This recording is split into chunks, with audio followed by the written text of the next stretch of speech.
ومحياي ومماتي لله رب العالمين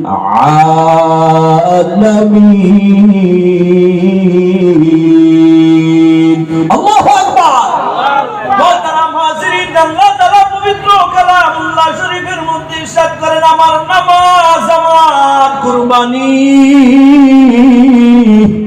এমন কি আমার জীবন আমার মরণ সব কিছু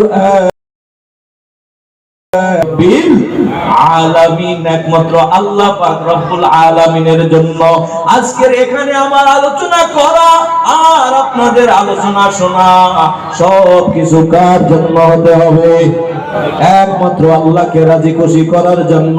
কারণ বয়ান তো অনেকই হয়, আলোচনা তো আমরা অনেকই শুনি, কিন্তু অভাব শুধু আমলের, অভাব শুধু মানার। ঠিক কিনা জোরে কোন? এজন্য আমি আমার নিজেকেও সহ আপনাদেরকেও বলি, কোরআন সুন্নাহ অনুযায়ী যে আলোচনাগুলো হবে এগুলো আমি সহ আমরা সকলেই যেন আমল করতে পারি। জোরে বলেন ইনশাআল্লাহ। মোহতারাম হাজিরিন, 2 নম্বর কাজ, অন্তরের কান দ্বারা কথাগুলো শোনা লাগবে। কোন কান দ্বারা? অন্তরের একটা কান আছে, আমরা 2 কান দ্বারা সকল আওয়াজগুলো শুনি, সকল কথাগুলো শুনি, কিন্তু অন্তরের একটা কান আছে, সেই কানটা হলো বড় ধ্যান ও খেয়ালের কান। ঠিক কিনা? অন্তরের কানটাকে কি বলে? ধ্যান ও খেয়ালের সহিত যেই কথাগুলো শোনা লাগে ওই কথাটা অন্তরের কান দিয়েই শোনা লাগে।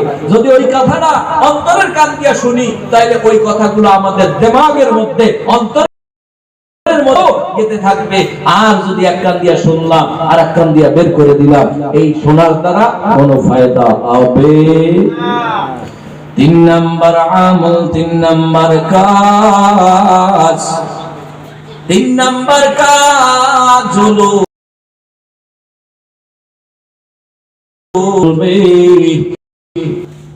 আমলের নিয়াতে কথাগুলো শোনা লাগবে। কোন নিয়াতে? আরো জোরে কোন? কোন নিয়াতে?